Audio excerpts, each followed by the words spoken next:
The crystalline data cores hummed with malevolent satisfaction. As Vrextel's claws traced their surface, each archive held terabytes of human history wars, philosophies, technological blueprints, cultural practices, everything the hegemony needed to understand their newest conquest.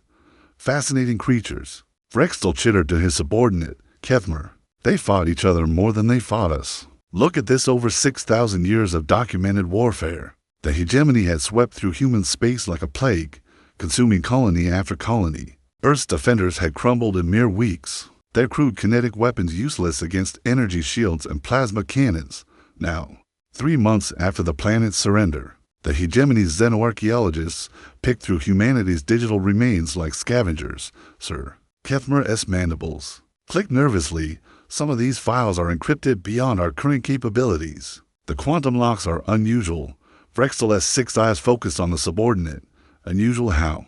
They appear to be military archives, but the encryption suggests they're not historical records. The timestamps indicate they were created after the surrender.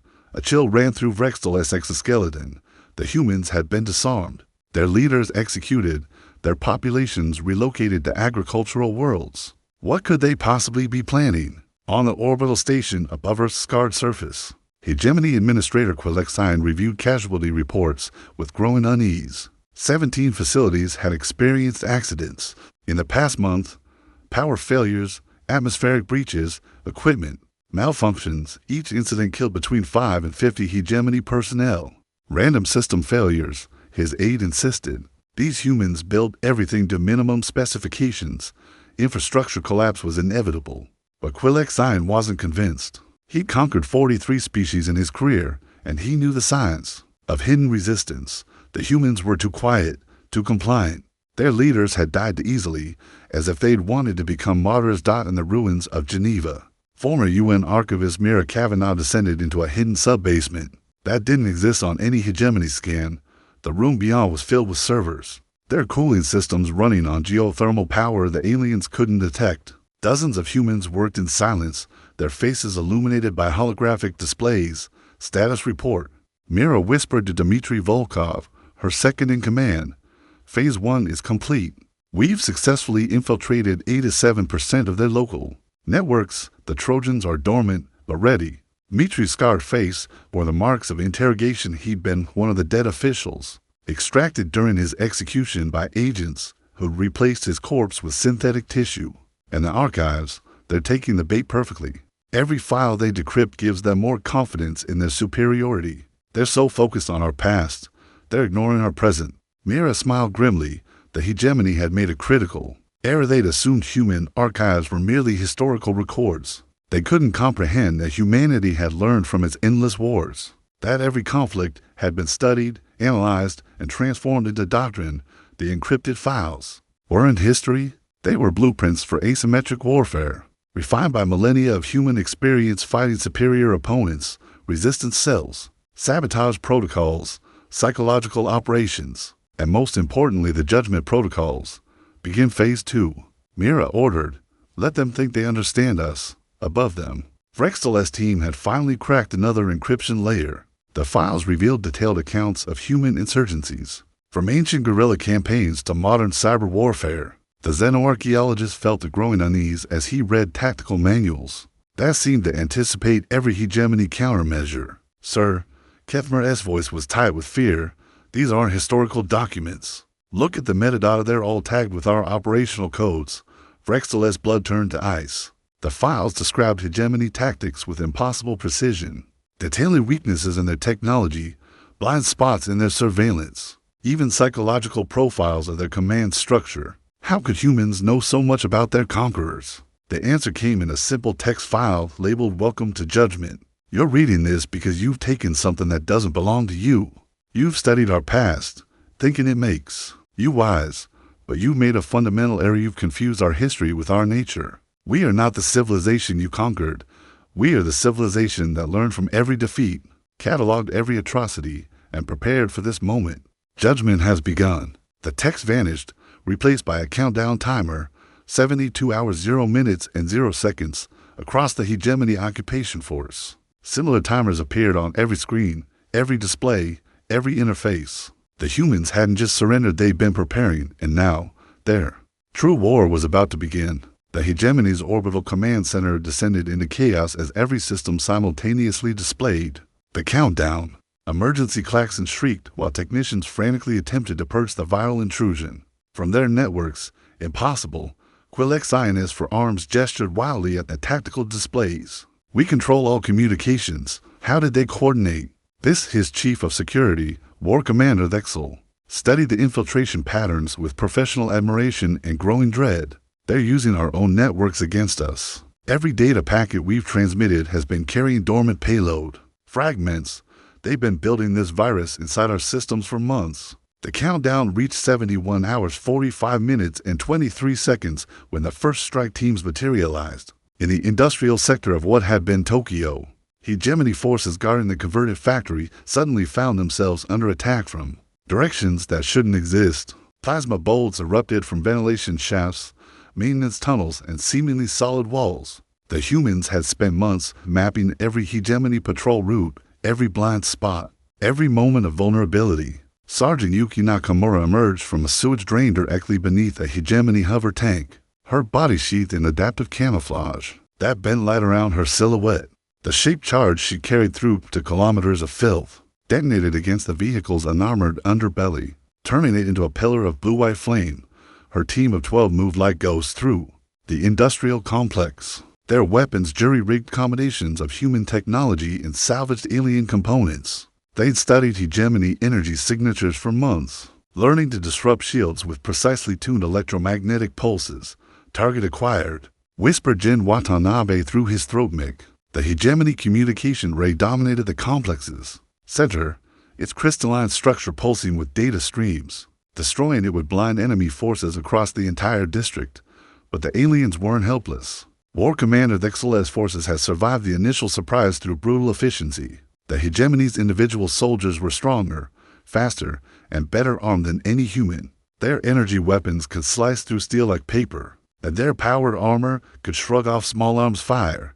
Contact. Yuki ducked behind a massive industrial turbine. As plasma bolts superheated the air around her, 3 hegemony soldiers advanced with tactical precision, their weapons covering overlapping fields of fire. She'd studied their combat doctrine. They preferred direct confrontation, overwhelming firepower, and coordinated assaults. So she gave them what they didn't expect.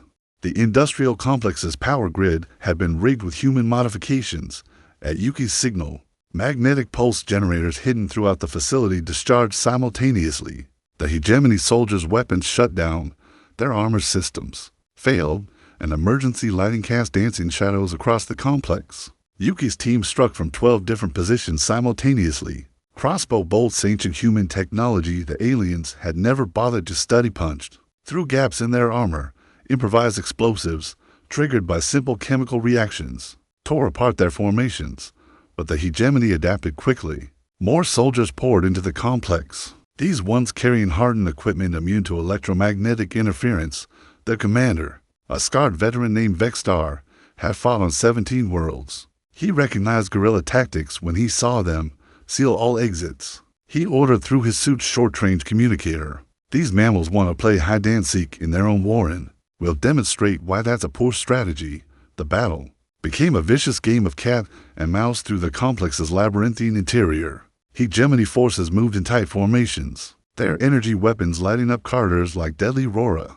But the humans had advantages the aliens couldn't counter: intimate knowledge of the terrain, pre-positioned weapons caches, and most importantly, expendability. Jin Watanabe made his choice when 2 of his teammates were cut down by converging plasma fire.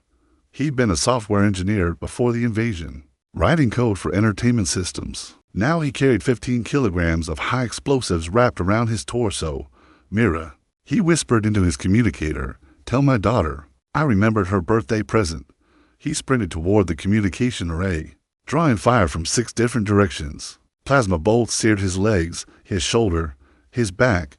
He stumbled, rolled, and continued forward on pure adrenaline and rage. The aliens couldn't understand his motivation. Why die for a hopeless cause? They'd never experienced losing everything worth living for. Jin's explosion tore through the communication array's base, sending the crystalline tower crashing into the facility's main power coupling. The resulting secondary explosion illuminated the Tokyo skyline like a newborn star. As the light faded, Yuki counted her losses, 11 dead, including Jin. The hegemony had lost 43 soldiers, but they could replace losses from their orbital reserves. Each human death was irreplaceable, but across the planet, similar raids were succeeding. The judgment protocols hadn't been designed for victory, they'd been designed for cost. Every hegemony soldier killed, every facility destroyed, every moment of chaos increased the price of occupying Earth. The countdown reached 68 hours 32 minutes and 17 seconds as BlackHFY received damage reports from across the planet. 17 successful raids, hundreds of casualties, critical infrastructure destroyed. The humans had demonstrated that surrender didn't mean defeat. It had been the first phase of a far more sophisticated strategy. In the hidden bunker beneath Geneva, Mira Kavanaugh watched the tactical displays with grim satisfaction. Phase 2 was exceeding expectations, but the real test was still coming. The hegemony would respond to these pinprick raids with overwhelming force. They learned nothing from human history if they thought brutality would break resistance. Begin Phase 3, she ordered. Time to show them what we learned from our own monsters. BlackHFY's response was swift and merciless.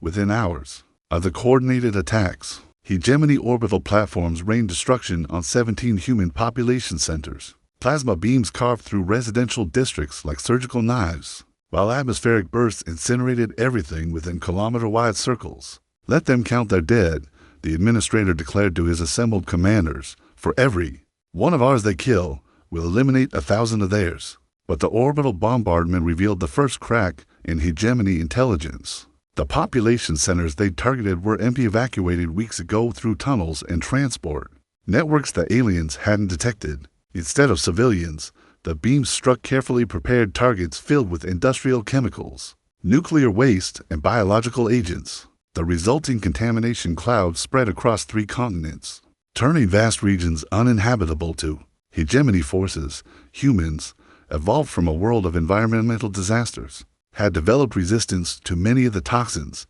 the aliens hadn't. War Commander Dexel studied atmospheric readings from the former site of Mumbai with growing respect for his enemies. They sacrificed their own cities to create chemical barriers. What kind of species poisons its own territory? The kind that's been practicing warfare for 6,000 years. His aide replied grimly. The countdown reached 54 hours 16 minutes and 9 seconds when the second wave began. This time, the attacks weren't surgical strikes, they were campaigns of systematic terror designed to exploit hegemony psychology. Human researchers had spent months analyzing their captors' behavioral patterns, identifying trigger responses and phobias common to their species. In the Sahara occupation zone, hegemony Colonel Bexmar received reports that made his carapace itch with unease. His forces had been fighting bodies, not human corpses, but replications, perfect synthetic duplicates of hegemony soldiers, positioned in locations that should have been secure. The replication quality is flawless, his forensics specialist reported. These aren't crude mannequins. They've been studying our anatomy, our equipment, even our individual faces. Someone spent considerable resources creating these duplicates. Bexmar examined the synthetic corpse himself. It was an exact reproduction of Lieutenant Craven, who stood beside him very much alive. Every detail was perfect down to the scar pattern on the left mandible and the specific energy signature of his weapon. Why create false bodies? Craven wondered aloud. What's the tactical purpose? The answer came 12 hours later when the synthetic bodies began transmitting. Each duplicate contained quantum communication devices that broadcasted continuously on frequencies designed to interfere with hegemony neural patterns. The signals induced paranoia, anxiety, and most devastatingly profound isolation. Hegemony soldiers began experiencing hallucinations, convinced their comrades were also synthetic reproductions. I can't trust anyone, whispered Sergeant Dex Volume as he aimed his weapon at his own squad leader. You might not be real. None of you might be real. The psychological warfare campaign spread through hegemony ranks like a plague. Units turned on themselves. Commanders executed subordinates they believed were duplicates, and entire companies fragmented into suspicious individuals who trusted no one.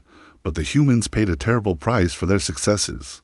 In the ruins of what had been Berlin, Resistance Cell leader Klaus Brenner watched through thermal scopes as hegemony death squads executed captured civilians. The aliens had learned to respond to psychological warfare with their own brand of terror for every synthetic body you plant. BlackHFY's voice echoed through commandeered human broadcast systems. We'll execute 10 of your kind. You want to play games with our minds? Let's see how well your morale holds when we start liquidating population centers. The systematic executions began at dawn. Hegemony forces dragged human families from their assigned housing blocks, forcing them to kneel in public squares while energy weapons charged. The executions were broadcast across all human settlements, ensuring maximum psychological impact. Klaus felt his resolve cracking as he watched children die for his cell's actions. This was the nightmare scenario effect of resistance that provoked retaliation against innocence. The judgment protocols had anticipated this development, but experiencing it firsthand tested every operative's commitment. We could surrender, suggested Ingrid Voss, his second in command. Call off the attacks, save the civilians, and accomplish what? Klaus replied harshly. They were always going to kill us. The only choice is whether we die fighting or die helpless. The countdown reached 43 hours, 28 minutes, and 55 seconds when the third wave commenced. This phase abandoned all pretense of surgical precision. If the hegemony wanted to escalate to total war, humanity would demonstrate that they'd invented the concept. Across Earth's surface, dormant weapons systems awaken. Nuclear missiles, thought decommissioned decades ago, launched from hidden silos. Biological weapons, banned by every international treaty, dispersed through atmospheric systems. Chemical agents, stockpiled since the earliest days of warfare. Contaminated water supplies and food distribution networks. The hegemony's technological superiority became a liability. Their energy shields were calibrated to stop plasma and particle beams they couldn't adapt quickly enough to counter chemical agents. Their environmental suits could process known atmospheric compositions. They weren't designed for novel toxins specifically engineered to exploit their biology. BlackHFY watched his casualty reports climb with growing horror. In 6 hours, he'd lost more personnel than in the previous 3 months combined. The humans weren't just fighting, they were committing species-wide suicide to inflict maximum damage on their conquerors. They're insane, he told Ixel. They're destroying their own world. No, the war commander replied with grudging admiration. They're demonstrating that conquest isn't the same as victory. Every day we remain here, we lose more soldiers. Every resource we commit to holding this world is a resource we can't use elsewhere. The strategic implications were staggering. The hegemony's entire military doctrine was based on rapid conquest followed by efficient occupation. If every subjugated species followed humanity's example, if they chose expensive resistance over profitable submission, the hegemony's expansion would grind to a halt. In the Geneva bunker, Mira Kavanaugh felt the weight of command crushing her spirit. The status reports were devastating: millions of human casualties, entire cities reduced to radioactive craters, ecosystems poisoned beyond recovery. She'd initiated a war that might destroy her species entirely. But the countdown continued its relentless march toward zero. 39 hours, 47 minutes, and 33 seconds. Phase 4 commences in 36 hours. She announced to her remaining cell leaders, "Are we still committed?" The responses came from hiding places across the globe, from Arctic shelters and desert bunkers, from underwater bases and orbital facilities the hegemony hadn't discovered. Every confirmation was a vote for humanity's most terrible gamble. They'd learned from their own history that sometimes the only way to win was to make victory too expensive for the enemy to afford. The judgment protocols weren't designed to save humanity, they were designed to ensure that conquering Earth would cost the hegemony everything. The final phase would determine whether that price was enough. The hegemony high command's emergency session convened as the countdown reached 32 hours, 15 minutes, and 47 seconds. BlackHFY faced a tribunal of his superiors, beings whose combined experience spanned the conquest of over 100 worlds. None had ever encountered resistance like this. The casualty projections are unacceptable, declared Supreme Commander Nauthix, her voice carrying the authority of absolute power. In 32 hours, you've lost more personnel than we typically lose in entire campaigns. BlackHFY's for arms gestured helplessly at the tactical displays. These humans fight like they're already dead. They contaminate their own resources, destroy their own infrastructure, sacrifice their civilians to inflict casualties on us. It's unprecedented. Then we adapt. Nauthix's secondary arms drum against her ceremonial armor. Initiate total Pacification Protocol 7. If they want to fight like rabid animals, we'll treat them accordingly. The order sent a chill through every hegemony commander present. Protocol 7 hadn't been used in over a century. It called for the complete elimination of a species' ability to resist through systematic extermination of their intellectual and leadership castes, followed by genetic modification of survivors to ensure permanent docility. But Vexel had studied the human archives too carefully to believe conventional solutions would work. Supreme Commander, with respect, these humans have been preparing for total war far longer than we've been planning to conquer them. Every escalation we've attempted, they've countered with something worse. Then what do you suggest? War Commander, withdraw. Declare the world a quarantine zone and establish a blockade. Let them destroy themselves in isolation. The suggestion sparked outrage among the assembled commanders. The hegemony didn't retreat. It consumed everything in its path, growing stronger with each conquest. Admitting defeat would encourage resistance on every occupied world. Unacceptable. Nalthix declared, we'll demonstrate that no species can successfully resist us. Deploy the rendering fleet. The decision sealed both species' fates. 12 hours later, the rendering fleet began its descent through Earth's atmosphere. These weren't occupation vessels. They were mobile processing facilities, designed to harvest biological matter on an industrial scale. Their purpose was simple: convert Earth's entire biomass into resources while eliminating any possibility of future resistance. Mira Kavanaugh watched the fleet's approach through her bunker's periscope array. 50 massive ships, each one larger than a city, descended like mechanical locusts. Their hull-mounted extractors could process thousands of tons of organic material per hour, reducing complex ecosystems to basic chemical components. They're not trying to rule us anymore, she observed to Dmitri.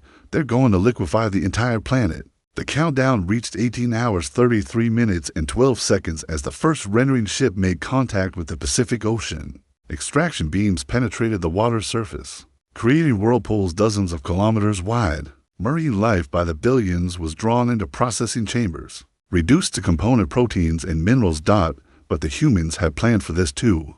Phase 4 of the Judgment Protocols represented humanity's most desperate gambit, using the planet itself as a weapon. The same geological surveys that had mapped mineral resources had also identified fault lines, magma chambers, and tectonic stress points.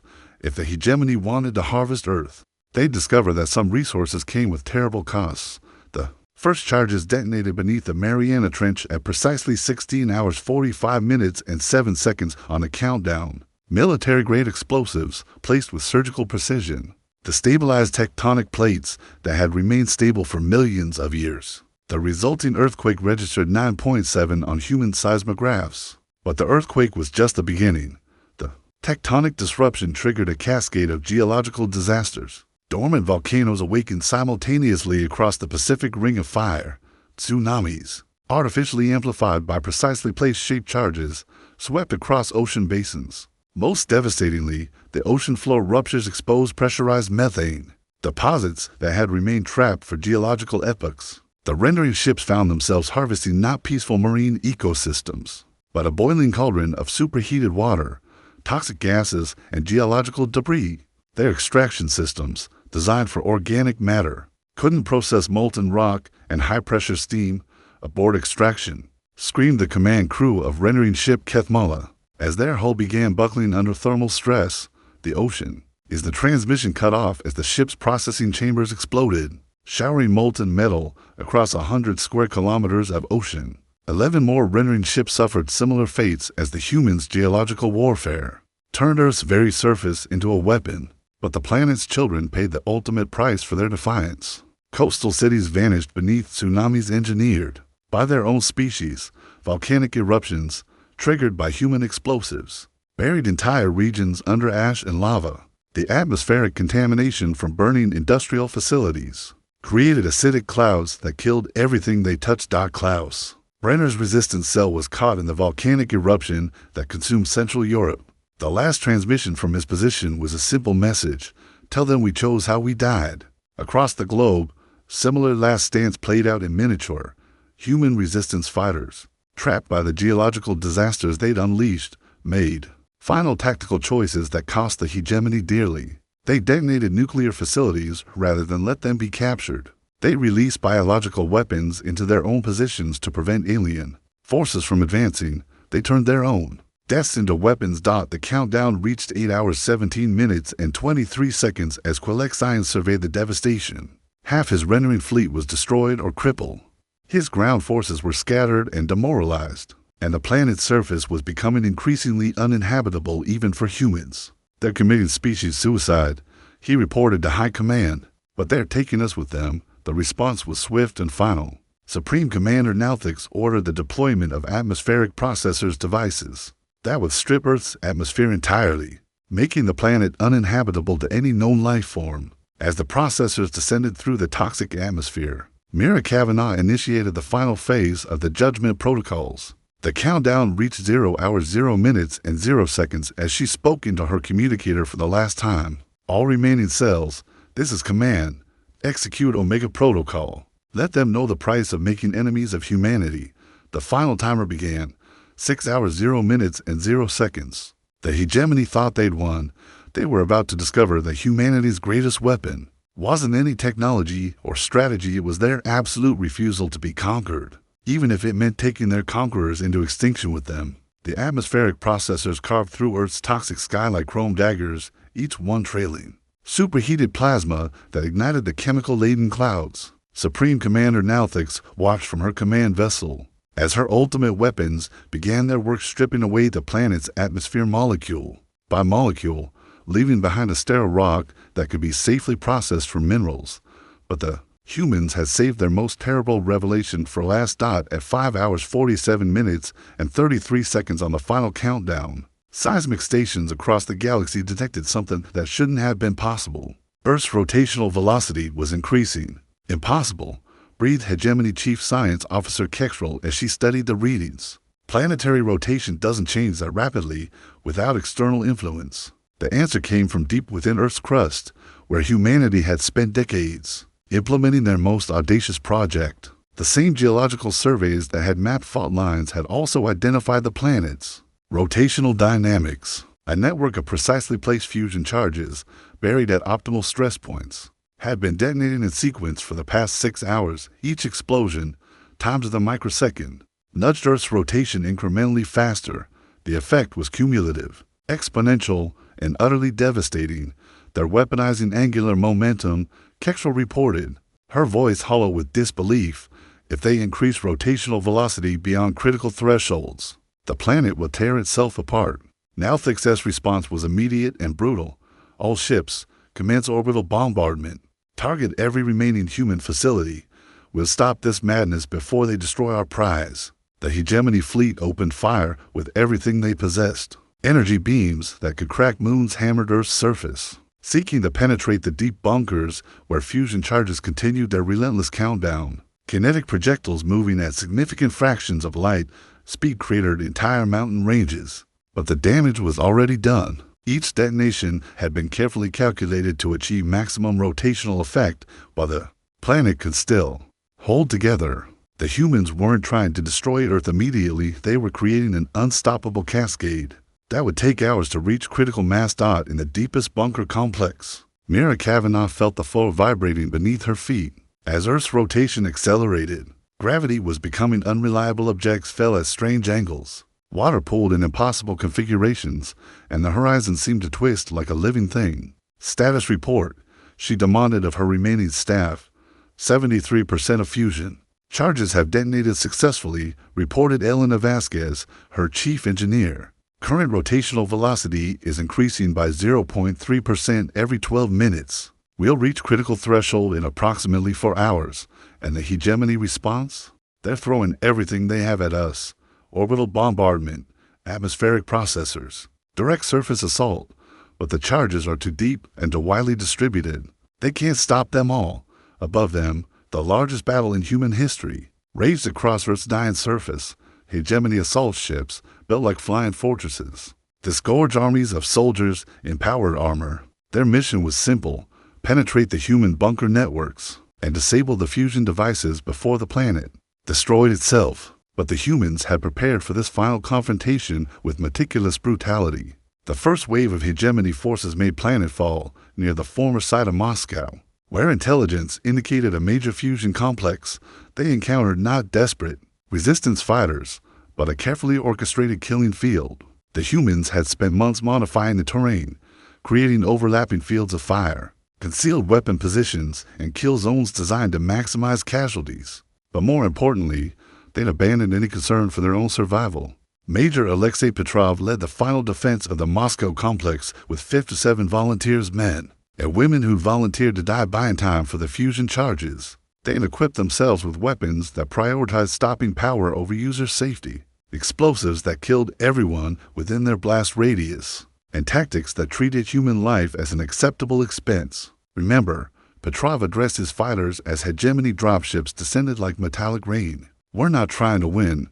We're trying to cost them so much that they'll remember us forever. The battle began at dawn with hegemony forces advancing. In textbook formation, overwhelming firepower supported by tactical coordination.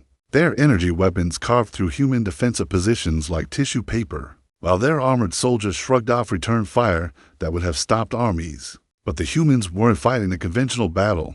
Petrov's first squad detonated themselves when hegemony forces overran their position, taking 17 aliens with them in a fusion explosion that left a crater 50 meters wide. The second squad had rigged the entire subway system with chain reaction explosives. When the hegemony tried to use the tunnels for cover, half of Moscow's underground infrastructure collapsed on top of them. The aliens adapted quickly, using their superior technology to counter human tactics. But for every adaptation, the humans had prepared a counter-adaptation. When the hegemony deployed energy shields, the humans used kinetic weapons. When the aliens brought in heavy armor, the humans collapsed buildings on top of them. Most devastatingly, the humans had weaponized their own deaths. Sergeant Yuki Nakamura, survivor of the Tokyo raid, made her final stand in a chemical plant rigged to explode. When hegemony forces cornered her squad, she didn't surrender. She triggered the facility's destruction, releasing clouds of toxic gas that killed everything within kilometers. Why won't they just die quietly? Demanded hegemony Captain Vexstar, as he watched his casualty reports climb. He lost 300 soldiers taking a single city block, and the humans showed no signs of breaking. Because they're not fighting to win, his lieutenant replied grimly. They're fighting to make us regret ever coming here. The pattern repeated across the globe. In Beijing, human defenders triggered a cascade failure in the city's fusion power, GRID, creating an artificial star that incinerated attackers and defenders alike. In Sao Paulo, resistance fighters released genetically modified plague viruses that targeted hegemony physiology specifically. In Cairo, the defenders simply vanished, leaving behind booby traps that killed anyone who searched for them. Each victory cost the hegemony hundreds of soldiers. Each defeat cost the humans everything. But the most brutal battle was yet to come. As Earth's rotation continued accelerating, the planet's surface began experiencing increasing tidal forces. Oceans sloshed back and forth like water in a spinning bucket. Tectonic plates, already destabilized by the fusion charges, began shifting unpredictably. The atmosphere itself started behaving strangely as Coriolis forces intensified in the final hours. As the countdown reached to hours 15 minutes and 7 seconds, the hegemony made their most desperate gambit. They would land their entire remaining force, over 50,000 soldiers, directly on top of the primary fusion control center in what had been Geneva. Mira Kavanaugh watched their approach through her bunker's sensors. The aliens were coming in massive formations, abandoning all subtlety in favor of overwhelming force. They would lose thousands of soldiers in the assault, but if they could disable the control systems, they might still save the planet for harvesting. All defensive positions. This is command. She broadcast to the 300 humans remaining in the Geneva complex. This is our last battle. Make it count. The final timer showed 1 hour 45 minutes and 23 seconds as the largest army in hegemony history descended toward Earth's surface, determined to stop the humans' final weapon before it could trigger planetary destruction. The battle that followed would determine whether humanity's sacrifice had been worth the price of making enemies of an entire galaxy. The sky above Geneva burned with the fury of descending gods. 50,000 hegemony soldiers riding an atmospheric craft that blotted out the sun came down like a metallic plague. Their weapons charged the air with ozone and ionization, while there were cries translated through suit speakers promised extinction for any human who dared resist. But in the depths of the earth, humanity's last defenders had prepared a welcome. that would echo through history. Mira Kavanagh stood in the fusion control chamber, surrounded by servers that hummed with the computational power of human civilization's final calculation. The room was a cathedral of technology, its walls lined with displays showing Earth's rotational velocity, increasing with mechanical precision, 1 hour 23 minutes and 45 seconds. They're landing in Sector 7 through 12, reported Dmitry Volkov from the Tactical Center. Estimated strength, 47,000 combat troops, 3,000 support personnel, heavy weapons platforms and orbital fire support in our forces, 263 personnel with small arms and improvised explosives. The numbers were absurd, a ratio of nearly 200 to 1 in any conventional engagement. The battle would last minutes, but the humans had long since abandoned conventional thinking. The first wave of hegemony assault ships touched down in the irradiated wasteland that had once been Switzerland's capital. Their occupants emerged into an alien landscape. The ground beneath their feet vibrated with increasing intensity as Earth's rotation destabilized. Gravity pulled at strange angles, and the horizon seemed to shift like a living thing. War Commander Thexel, leading the assault personally, felt unease creep through his exoskeleton. The humans had made no attempt to contest the landing. No anti-aircraft fire, no surface-to-air missiles, no desperate last-ditch attacks. The silence was more unnerving than resistance would have been. Advance the primary objective. He ordered his forces. Remember, we need those control systems intact. The humans must not be allowed to complete their rotation protocol. The hegemony army moved across the landscape like a force of nature, their powered armor allowing them to traverse terrain that would have stopped conventional forces. But as they approached the fusion facility's entrance, they discovered why the humans hadn't contested their landing. The landscape itself was the trap. Beneath the surface, the humans had spent months hollowing out vast chambers and filling them with industrial chemicals, radioactive waste, and compressed gases. As the hegemony forces moved into position, seismic charges detonated in precise sequence, opening sinkholes that swallowed entire companies of soldiers. But the sinkholes weren't just traps, they were weapons. As soldiers fell into the chemical-filled caverns, secondary explosions mixed reactive compounds that created clouds of toxic gas. The hegemony's environmental suits, designed for known atmospheric compositions, couldn't filter out the exotic toxins humans had synthesized specifically for this moment. Sector 7 is compromised, screamed Captain Dex Valoom as he watched his entire battalion disappear into the earth. We're losing whole companies to terrain collapse. Dexel adapted quickly, ordering his forces to spread out and advance more cautiously, but the humans had prepared for this response to motion sensors buried throughout the approach zone, triggered when the hegemony forces dispersed. Suddenly, the landscape erupted with gunfire from positions that shouldn't have existed. The humans had learned to fight like their planet, using every available resource. No matter how desperate, sniper teams emerged from positions they'd occupied. For weeks, living in cramped spaces barely large enough for their bodies, they'd memorized every sight line, every angle of approach, every possible target area. Elena Vasquez lay in a concrete tube buried 3 meters underground, her rifle aimed through a periscope system that gave her a clear shot at the approaching army. She'd been in this position for 16 days, surviving on water and protein paste, waiting for this moment. Her first shot took a hegemony squad leader in the center of his chest armor, the kinetic round punching through energy shielding that should have been impenetrable. The humans had spent months studying captured hegemony equipment, learning to exploit microscopic flaws in their technology. Contact. Dexel's forces responded to the sniper fire with overwhelming firepower, plasma beams carving through the landscape in search of concealed enemies. But the humans had burrowed so deep that energy weapons couldn't reach them. The battle became a nightmare of guerrilla warfare, as the hegemony army found itself fighting an enemy that existed everywhere and nowhere. Every crater might hide a gunman. Every piece of debris could be an explosive. Every step forward cost lives to an enemy that couldn't be seen or effectively countered. But the hegemony's individual superiority began to tell. Despite their losses, they were methodically advancing toward the fusion facility. Their casualties were horrendous, over 3,000 dead in the first hour, but they had 47,000 soldiers to spend in the fusion control chamber. The countdown continued its relentless march. 0 hours 57 minutes and 12 seconds. They're breaking through our outer defenses, Dmitry reported. Sectors 9 and 11 have fallen, We're losing contact with forward observation posts. Mira studied the tactical display with the detachment of someone who'd already accepted death. Initiate final defensive measures. All personnel to interior positions. The humans' final gambit was the facility itself. As the hegemony forces approached the fusion control center, they discovered that the humans had turned the entire complex into a weapon. Corridors were rigged with explosive charges, ventilation systems carried toxic gases, and every room was a potential kill zone.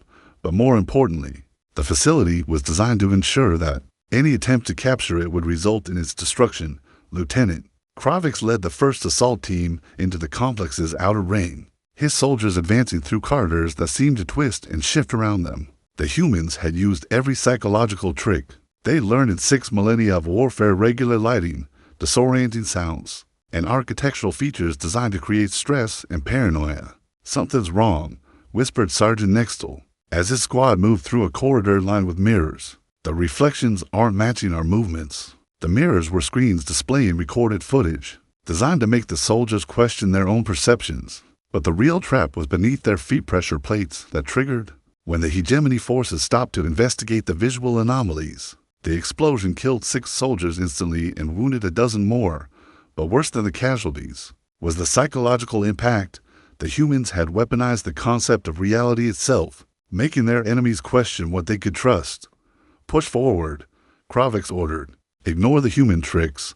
But the tricks were just the beginning. As the assault teams penetrated deeper into the facility, they encountered defenses that seemed to anticipate their every move. Automated systems that fired when they took cover. Explosive charges that detonated when they advanced. Toxic gases that filled rooms as they entered. The humans had designed the facility to be a maze where every path led to death. In the center of the complex, Mira Kavanaugh prepared for the final confrontation. She stood alone in the fusion control chamber, surrounded by the systems that were minutes away from tearing the planet apart. The countdown read 0 hours 30 for minutes and 17 seconds. "This is War Commander Thexel." A voice crackled through the facility's communication system. "I know you can hear me, human. We have breached your defenses. Surrender now, and we will make your death quick." Mira activated the response system, her voice echoing through the complex. "This is Commander Kavanaugh. You want to know what makes humans dangerous? We're the only species that's ever looked at our own extinction and decided it was an acceptable price for revenge." The battle raged through the facility's corridors. As hegemony forces fought their way toward the control chamber, each room cost them dozens of casualties, but they were making progress. The humans were running out of soldiers, ammunition, and time, but as the countdown reached 0 hours 15 minutes and 33 seconds, something unexpected happened. The hegemony forces suddenly stopped advancing. Their weapons fell silent. Their assault teams froze in place. "Commander," Mitri's voice was filled with wonder, "you need to see this." On the tactical display, Mira saw the impossible. The hegemony fleet was pulling back from Earth's orbit. Their atmospheric processors were shutting down. Their remaining ground forces were retreating to extraction points. "What are they doing?" she demanded. The answer came from Supreme Commander Nalthix herself, broadcasting on all frequencies. "All hegemony forces, immediate withdrawal. This world is contaminated beyond recovery. Any further engagement is strategically counterproductive." The hegemony was retreating after suffering catastrophic losses for a worthless prize. They were cutting their losses and abandoning Earth to its fate. But the countdown continued, 0 hours 8 minutes and 47 seconds. The fusion charges would detonate regardless of the hegemony's retreat. Earth would still tear itself apart. Humanity would still face extinction. Mira faced the ultimate choice: stop the countdown and save what remained of humanity, or let it continue and ensure that the hegemony would never again underestimate the cost of making enemies of the human race. Her hand hovered over the abort key as the timer reached 0 hours 5 minutes and 0 seconds. The decision would determine not just humanity's fate, but the legacy they would leave behind. Mira Kavanaugh's finger trembled above the abort key as the countdown reached 0 hours 4 minutes and 33 seconds. Through the facility's sensors, she could see hegemony ships ascending through Earth's toxic atmosphere, their retreat, leaving trails of superheated plasma across the dying sky. They were leaving. The most powerful military force in the galaxy was abandoning their conquest, admitting defeat to a species they considered primitive. The judgment protocols had succeeded beyond their wildest projections, but success came at a price. That made victory taste like ash. Mira, Mitri's voice was soft in the communication system. The fusion charges will detonate in less than 5 minutes. We can still stop this. She looked at the screen showing Earth's current state, continents racked by geological disasters, oceans boiling with toxic chemicals, atmosphere so contaminated that breathing unfiltered air was fatal. Even if they stopped the rotation protocol, the planet was already dying. How many humans are left alive? She asked. Estimates suggest maybe 200,000, scattered across deep bunkers and off-world colonies. The hegemony orbital bombardment killed billions. 0 hours 3 minutes and 17 seconds. Mira closed her eyes and thought about her daughter. Who died in the first wave of attacks? About Jin Watanabe, who'd sacrificed himself to destroy a communication ray. About Klaus Brenner, who'd chosen to die fighting rather than surrender. About the countless millions who died to make conquest too expensive for the hegemony to afford. Commander, Elena Vasquez's voice crackled through the speakers. The hegemony ships are broadcasting something. You need to hear this. The transmission was being sent on all frequencies. In every language the hegemony had encountered, it was a warning, a tactical assessment, a species-wide advisory that would spread throughout their empire. Hegemony Command. Advisory. Planet designation Earth 3. Sol system. Species Homo sapiens. Tactical assessment.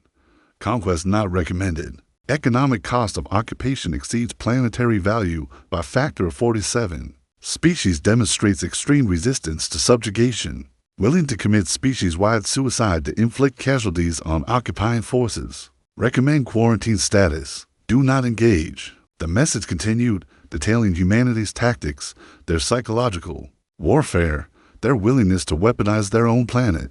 It was a warning that would reach every corner of the hegemony's empire, ensuring that humanity's sacrifice would protect other species from conquest. 0 hours to minutes and 8 seconds. They're going to tell everyone. Mira realized every species in the galaxy will know what humans are capable of, what we're willing to do.